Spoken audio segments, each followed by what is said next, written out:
Hey everyone, welcome to an episode of the Elixir Foundation series. In this episode right here, I'm going to be showing you guys how to serve static pages using Plug. So let's get started. I think that's pretty straightforward in terms of what we want to achieve. So what we want to do here is we want to have, basically we're going to have a static page. So in this episode, you're going to learn where you would store a static page, where that you would include in the project when it's compiled, and you can have access to it even in production. And then how do we handle actually sending this, serving the static page. So Plug already has support for static, serving static pages. If you do a search in the documentation for static, we should be able to see Plug static show up. And it's going to give you kind of like a basic setup, the way to set it up very simplistically. So we're going to use this actually to set up our public page, and and basically have kind of like a static output. Basically, we're going to create a basic HTML file, and then we're going to serve that.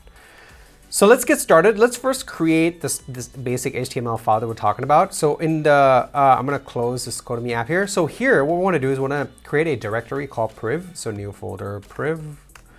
And in here, we're going to have a new folder called static. You can call it public or static or whatever.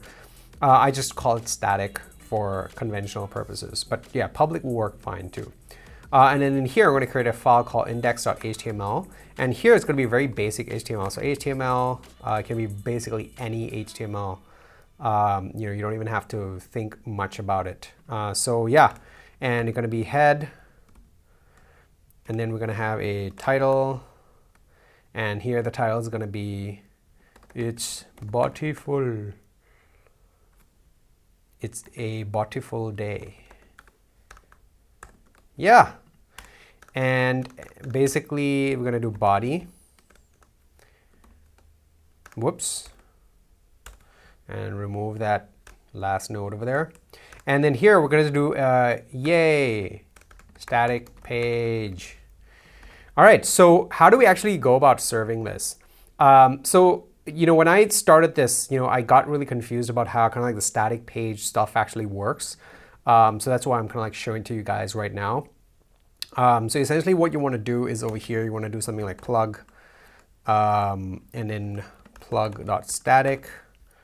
And then here you pass in the options. So you want to do at root, and then you want to pass in from beautiful, and then you want to do priv static. Yep. And then basically only. So now we're just going to use a sigil. I'm going to tell you guys about what sigils are. And basically, now here we're going to put index.html. So basically, this is kind of like a whitelist of what can be served by the static plug. If it's any other thing, it'll just not work. It'll just not show up. So you have to use index.html. That's all we have for now. Later, we will have more files. I'll show you guys how to handle that. You can handle directories as well. So now this should actually work. So if I go to IEX and start up our server, we should be able to serve that static page now. So I'm going to head over into HTTP localhost 8080. And then if I go to index.html, I can hit enter. And it's, yay, it's static page. Great. But now if I hit the root page, it doesn't work. We're getting a 404. That's because these two are two separate things. Like if you're going to access the static page, it has to be an absolute. You have to type in the actual absolute path, like with the name of the file. But what if you just don't want to do that? You want to just serve kind of like the index, like the root index page, when someone hits kind of like the root of your app without typing in index.html. Well, you can do that. So what we can do is we can just handle the root page over here. So get and then do and so here all we actually need to do is modify our header so that it's actually serving HTML. So I'm going to do con, and then I'm going to use a pipe operator. So what is a pipe operator? So pipe operator is just an kind of like you want to pass this part here into as the first argument of the function. So what do I mean by that? So if I do put resp header, So put response header, if you will, content type, and I want to put is text. So I forgot what the content type is, so let me look it up. What you want to use is, kind of like this HTML UTF-8. So I'm going to copy this part over here, text HTML char set UTF-8. I don't exactly remember that. So yeah, so you guys can copy from me and then let the copying begin. So yeah, something like that will work just fine. So what this is, it's going to set the type of the request, the response to be like proper HTML with UTF-8 character set. And then what we want to do is send file. And then here we're going to put OK. And now all we need to do is reference that root file, the priv static. So in every Elixir project, you have an ability to reference the priv directory. So we can do something like this. So code priv dir and then botiful. So this is going to be the name of your app. So now we need to just kind of like join this part here. So we need static priv static.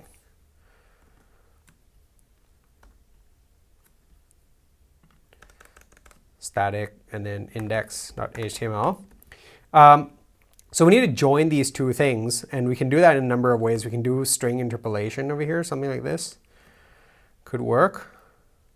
I'm going to do it the simple way, then I'm going to show you guys the actual way you're supposed to do it. All right, so that's pretty much it. So this will actually work. So if I syntax error before syntax error. Okay, so it's compiled successfully.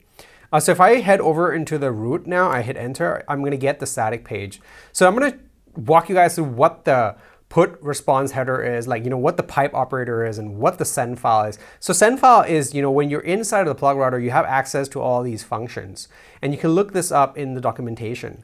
So I'm going to talk a little bit about the pipe operator. The pipe operator is one of the coolest things about Elixir or any functional programming language.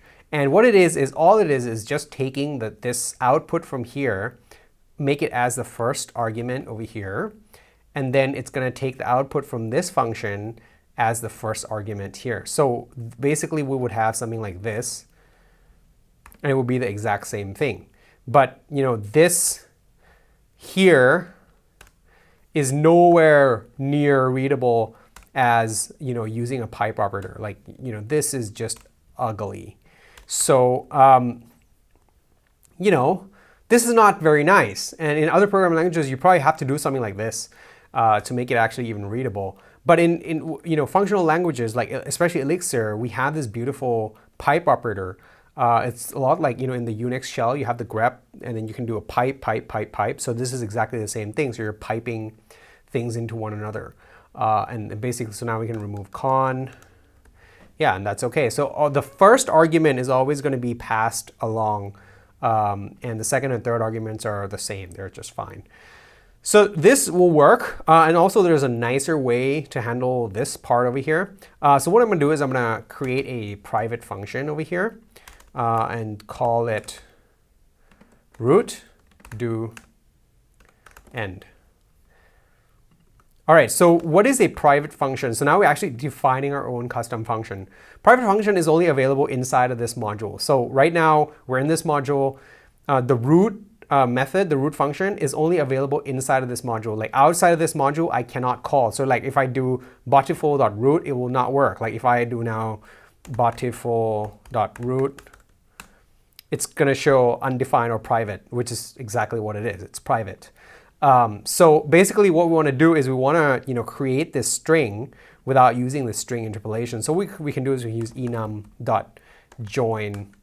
And then now we can do something like, we can take this guy here, the code, priv directory, and then we can put it in an array.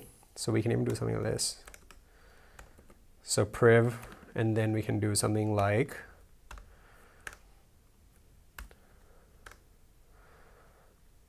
static index.html, and we can use Actually, we don't need to use a pipe operator with just one function. So basically, this will give us kind of like the path to the root file that we want to serve. So now we can do something here, something like this, root.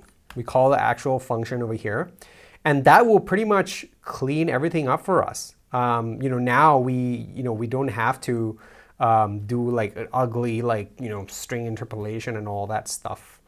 Yeah, so this is a lot nicer, and root should be okay. So there we go. So that pretty much solved it. So actually we can do string joins, using that arrow thing as well, but I'm not sure why it's not working. So let me see. So we actually have the console here. So if I do something like blah, yo, yeah, that works. So if I do code priv dir bodyful, so that's, aha. So this is not a string, this is a char set. Okay. Anyway, that's okay. That's why. So anyway, there's a difference between single quotes and double quotes in Elixir. So that's something you should know. So yeah, this is a function, of Erlang, like code.priv.dr. This is something from Erlang. So anyway, using enum join probably is the safest bet. So yeah, so I guess, this won't work with static index.html. Yep, there we go. Error. It doesn't work. It has to be a string and a string. Okay, anyway, now we got it working, and enum, in the root private function, everything works great. So yeah, so now we can access our site from the root, and then it'll serve us our static page. So this is kind of like, really the basis of our server-side rendering stuff. We're taking a static file. Eventually, of course, our static file is going to be much more complex than this. It's going to reference JavaScript and CSS and all that stuff, and it's all going to be served through our plug static. Just the way we set it up. And I'll talk to you guys a little bit more about the options and what else you can do in terms of how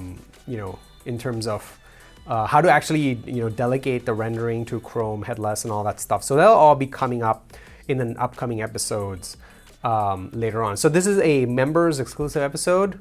So if you're a member, thank you for watching this video and thank you for becoming a member. We appreciate your support. So with that, I want to wrap up this episode, and I'll see you guys in the next one.